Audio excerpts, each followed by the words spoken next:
La personnification est une figure de style qui consiste à attribuer des qualités humaines à un objet inanimé, à un animal ou à une idée abstraite. Elle donne vie à ces éléments non humains en leur permettant d'agir, de ressentir ou de parler comme des êtres humains.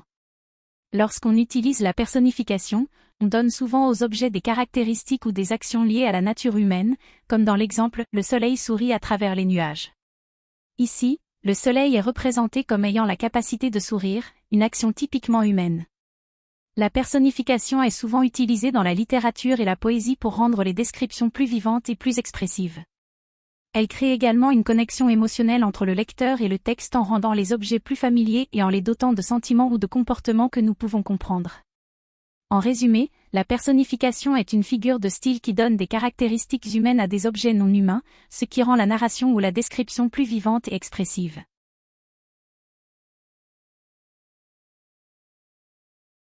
La personnification est une figure de style qui consiste à attribuer des caractéristiques humaines à des objets inanimés, des animaux ou des phénomènes naturels. Elle a plusieurs effets dans un texte. Création de l'empathie, en attribuant des émotions, des pensées et des comportements humains à des objets non humains, la personnification permet de susciter de l'empathie chez le lecteur. Cela rend le texte plus vivant et permet au lecteur de s'identifier plus facilement aux personnages ou aux choses représentées. Renforcement de l'expression des idées abstraites, en personnifiant des concepts abstraits, tels que l'amour, la mort ou le temps, on les rend plus tangibles et plus compréhensibles pour le lecteur. Par exemple, en décrivant l'amour comme un personnage qui chuchote à l'oreille des amoureux, on donne une image plus concrète et émotionnelle de cette idée.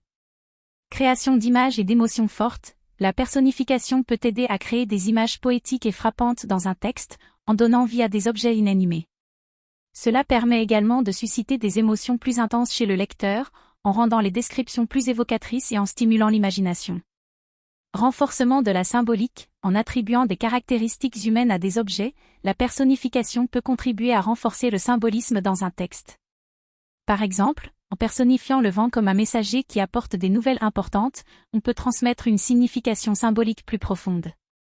En résumé, la personnification dans un texte peut générer de l'empathie chez le lecteur, rendre des idées abstraites plus compréhensibles, créer des images et des émotions fortes, et renforcer la symbolique présente dans le texte.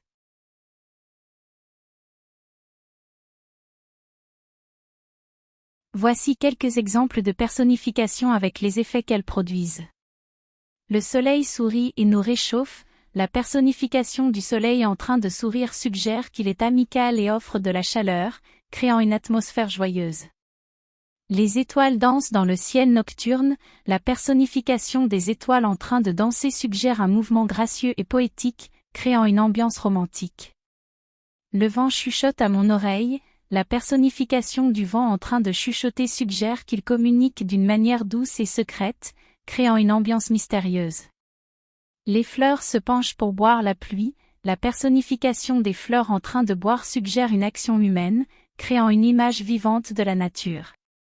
Le temps guérit toutes les blessures, la personnification du temps en train de guérir suggère qu'il a une capacité presque magique à effacer les douleurs, créant un sentiment d'espoir. Ces exemples illustrent comment la personnification peut donner vie à des objets inanimés ou à des phénomènes naturels, leur attribuant des caractéristiques humaines pour créer des images vivantes et émotionnelles.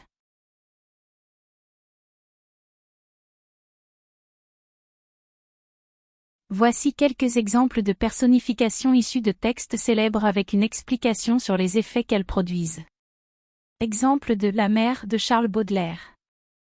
La mer est personnifiée dans ce poème, lorsqu'il décrit la mer, la vaste mer, console de tous les maux. Effet produit, cela donne l'impression que la mer a un pouvoir réconfortant et qu'elle possède une puissance supérieure qui peut guérir les souffrances humaines. Exemple de L'Albatros de Charles Baudelaire. L'albatros est personnifié lorsqu'il est décrit comme ce roi des nuées. Effet produit, cela suggère une image majestueuse de l'albatros, en le comparant à un roi, renforçant ainsi son impressionnante envergure et sa dignité. Exemple de Roméo et Juliette de William Shakespeare. Dans une scène, Roméo s'adresse à la lune et lui dit « Ô lune qui m'observe avec envie ». Effet produit, cela crée une atmosphère romantique, en attribuant des émotions et des intentions humaines à un objet inanimé, la lune. Exemple de Les Misérables de Victor Hugo. Victor Hugo personnifie la nature dans ce roman, lorsque la forêt est décrite comme « la forêt », qui est une cité aussi. Effet produit, cela donne une dimension mystique et vivante à la nature en la comparant à une cité, suggérant qu'elle a sa propre société et ses propres lois. Exemple de Le Corbeau d'Edgar Allan Poe. Le corbeau est personnifié tout au long du poème, en lui attribuant des pensées et des intentions humaines. Effet produit, cela renforce l'atmosphère sombre et oppressante du poème, en créant une fusion entre l'humanité et la tristesse représentée par le corbeau.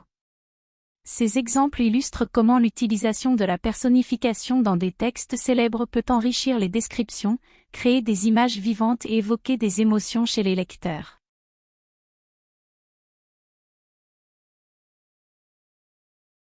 Il est tout à fait possible que la personnification soit associée à d'autres figures de style.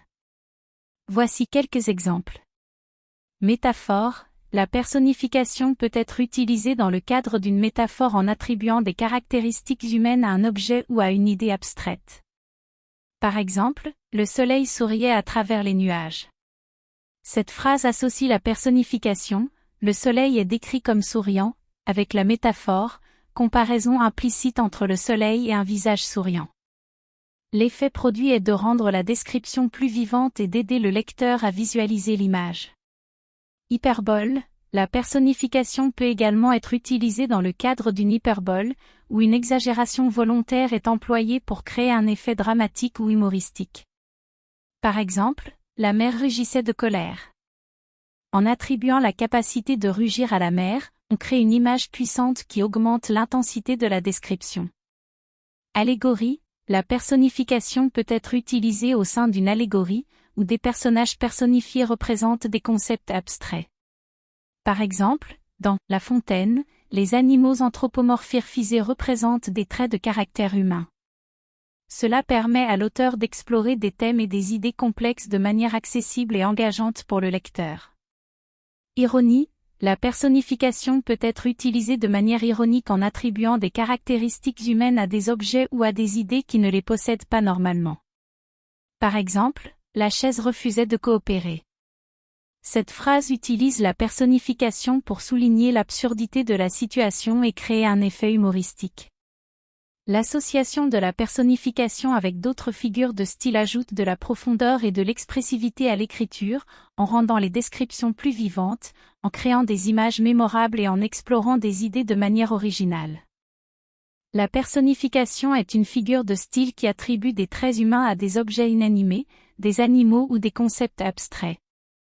Voici un résumé des points clés concernant la personnification. Définition. La personnification consiste à donner des caractéristiques humaines à des entités non humaines. Cela crée une image plus vivante et rend l'objet, l'animal ou le concept plus accessible pour le lecteur ou l'auditeur.